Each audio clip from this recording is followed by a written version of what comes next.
भी एक्सपोर्ट भी आपकी जो है 750 बिलियन जो है वहां तक पहुंच गई। जो इंडिया की एक्सपोर्ट है वो 750 बिलियन डॉलर्स जो है वो क्रॉस कर गई है, और ये बहुत बड़ी जो है अचीवमेंट है इंडिया की। हमें भारत से कुछ ना कुछ सीखना चाहिए, खास तौर पे इकोनॉमी जिस देते हैं वो वाली एक्सपोर्ट्स भी हैं। और जब हम आईटी की सर्विस की बात कर लेते हैं तो वो बजाते खुद इतनी बड़ी एक एक्सपोर्ट है इंडिया की आईटी के हवाले से, क्योंकि पूरी दुनिया में बात कही जाती है कि इंडिया ने आईटी में जो कमाल हासिल किया है तो वो तो वहां पे जाके दूसरे लोग आते हैं सीखने के लिए और करते हैं। Ease of doing business, highways बनाए गए, डैम्स बनाए गए। बिलियन डॉलर्स के लिए हम आईएमएफ के तरले कर रहे हैं और हमने महंगाई पूरे मुल्क में बढ़ा दी $1 बिलियन के लिए। आज ये खबर आ रही है नेबर कंट्री से कि वो 750 बिलियन डॉलर्स की सिर्फ एक्सपोर्ट कर दी। अमेरिकन कंपनीज की सीईओ की बात से it is much faster happening than the even the American 5G roll out. 6G में हमने 600 से ज्यादा पेटेंट्स ले लिए, तो मतलब 6G की भी हम पूरी तैयारी कर रहे हैं। तौर पर सीईओज की जब बात की जाती है पूरी दुनिया में उनके आईटी से लोग जाते हैं और वहां पर जो है वो काम करते हैं, और सिर्फ काम नहीं करते बल्कि हेड्स बनते हैं। तो इसके ऊपर बड़ा इसको देखा जा रहा है और ये कही जा रही है बात कि जो इंडिया है उसका जो अज़ाइम है, यानी कि उसकी जो एम है आगे बढ़ने के लिए, वो ये है कि कोई $2 ट्रिलियन तक कह रहे हैं कि हमने पहुंचानी, कि वी हैव क्रॉस कर चुके हैं। ये क्रॉस करके हम टॉप 5 एक्सपोर्टिंग इकोनॉमीज में आएंगे। पहले तक अभी 2-4 साल पहले तक उनकी $500 बिलियन फॉर्मेशनल चेंज है। अगर आप जीडीपी देखें करीब डबल हो गया, आप फॉरेन एक्सचेंज रिजर्व्स देखे, आप मिलिट्री का इंडिजिनाइजेशन देखे, आप स्पेस को देखे, रिटेल को देखे, फाइनेंस को देखे, हर सेक्टर डबल हुआ है। टर्मिनल बनेंगे पूरे 175 टर्मिनल बनेंगे पूरे देश में, जो अभी प्लान है उसका आगे बढ़े हुए। फिर आपने देखा वंदे भारत ट्रेन हमने 8,000 डेवलपमेंटल प्रोजेक्ट चलते हैं, 8,000, और अगर वो कोई कंप्लीट हो जाते और बनाए जाते। अगर आप देखें इंडिया ने कितना इंफ्रास्ट्रक्चर ऐड किया, कितनी इंडस्ट्री ऐड की। 2-4 साल पहले तक उनकी $500 बिलियन थी, तो $200 बिलियन जो है उन्होंने 1-2 साल के अंदर करके दिखा दी। जो जर्मनी का लॉजिस्टिक कॉस्ट है इस दुनिया में सबसे कम है, ये करीब 4-4.5% आता है।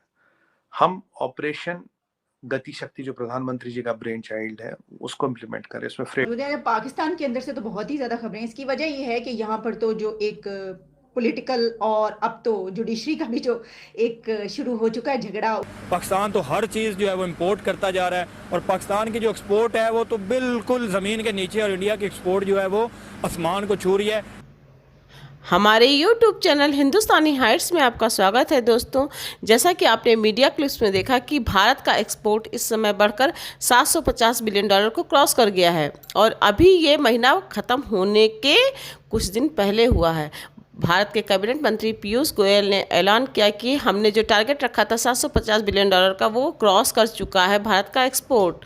और इस बात को लेकर हमारे पड़ोसी देश पाकिस्तान में जाहिर सी बात है खलबली मची हुई है, क्योंकि $1 अरब के लिए पाकिस्तान IMF के सामने जितनी भीख मांग सकता था, जितनी नाक रगड़ सकता था और जितना अपमानित हो सकता था, वो सारी हदें पाकिस्तान पार कर चुका है। उसके बाद भी IMF पाकिस्तान को $1 अरब का कर्ज देने के लिए राजी नहीं है। पाकिस्तानी मीडिया में इस बात पर डिबेट हो रही है। So let's enjoy this debate, and if you like our content then please subscribe our channel. Thank you. हम ऑपरेशन गति शक्ति जो प्रधानमंत्री जी का ब्रेन चाइल्ड है उसको इम्प्लीमेंट करें। इसमें फ्रेट कॉरिडोर्स, ट्रांसपोर्ट के लिए corridors, cold storages, complete focus on speed and time, गति शक्ति। फिर भारतमाला सागरमाला प्रोजेक्ट्स है।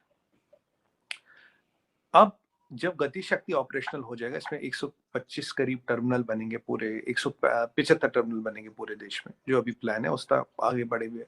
फिर आपने देखा वंदे भारत ट्रेन हमने बात की, वो आ रही। फिर हमने कई सारी चीजें देखा, और अब ये बजट देखेंगे तो सबसे बड़ा इंफ्रास्ट्रक्चर पुश अब की बार के बजट में था इंफ्रास्ट्रक्चर। अब गति शक्ति की मैं आपको बात बताऊं तो लोगों को पता कहते हैं अरे गति शक्ति से क्या होगा, जल्दी आ जाएगा। जो हमारा ट्रांसपोर्ट कॉस्ट है, this will reach to 5.5 to 6%, मैं 5.5% ले लेता हूँ।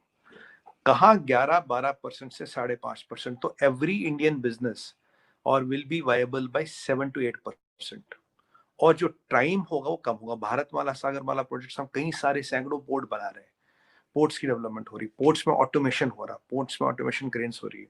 हमने एक टाइम लिया कि इतने टाइम में हमें अपने अगर कोई शिप आएगा इतने टाइम में हमें उसको खाली करना है, right. Best of best technology लगा रहे हैं, 8,000 डेवलपमेंट प्रोजेक्ट चला रहे हैं। बात है कि एशिया का हमारे इस रीजन का एक कंट्री जो है वो एक्सपोर्ट्स में वहां पर पहुंची बात है।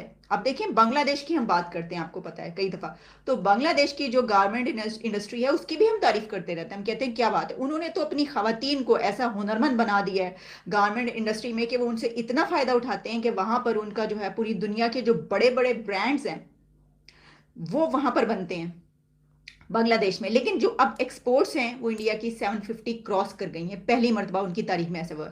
अच्छा, ये जो अब एक्सपोर्ट्स हैं इंडिया की, इसमें आईटी से लेकर उनकी बहुत सारे ऐसे डिपार्टमेंट्स, प्रोफेशंस जो सर्विसेज भी देते हैं, वो वाली एक्सपोर्ट्स भी हैं। और जब हम आईटी की सर्विस की बात कर लेते हैं तो वो बजाते खुद इतनी बड़ी एक एक्सपोर्ट है इंडिया की आईटी के हवाले से, क्योंकि पूरी दुनिया में बात कही जाती है कि इंडिया ने आईटी में जो कमाल हासिल किया है तो वो तो वहां पे जाके दूसरे लोग आते हैं सीखने के लिए और करते हैं। और देखें यही इसी बिना पर ये ऐसा है ना कि हम देखते हैं कि जो खास तौर पर सीईओज की जब बात की जाती है पूरी दुनिया में, उनके आईटी से लोग जाते हैं और वहां पर जो है वो काम करते हैं, और सिर्फ काम नहीं करते बल्कि हेड्स बनते हैं।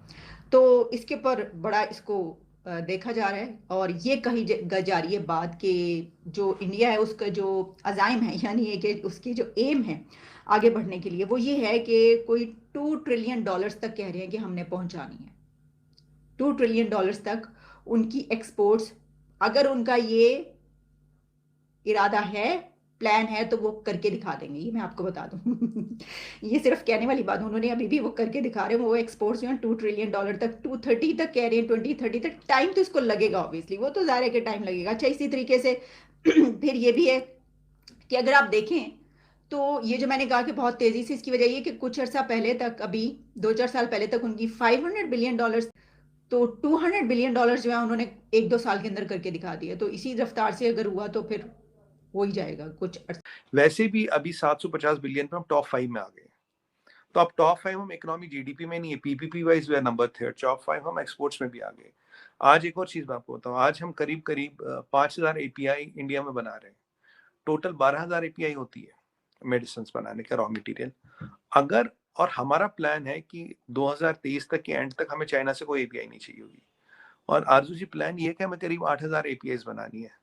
अगर 8000 एपीएस हम यहाँ बना लेते, 1-2 साल और पकड़िए, तो अभी हम by volume we are the 3rd biggest manufacturer of drugs in the world, 3rd biggest.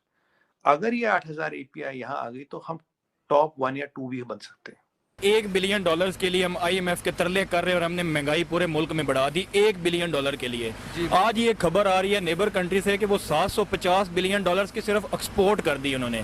क्या कहना चाहेंगे कि उनकी पॉलिसी क्या है, वो किस साइड पे जा रहे हैं, और ये जो है फ्री आटा बांट रहे हैं या IMF के पीछे भाग रहे हैं, और जो नेबर कंट्री इंडिया है वो $750 बिलियन की एक्सपोर्ट करी जा रहा है। देखें, दो चीज़ें हैं, दो फैक्टर हैं, अकाउंटेंट और इकोनॉमिस्ट।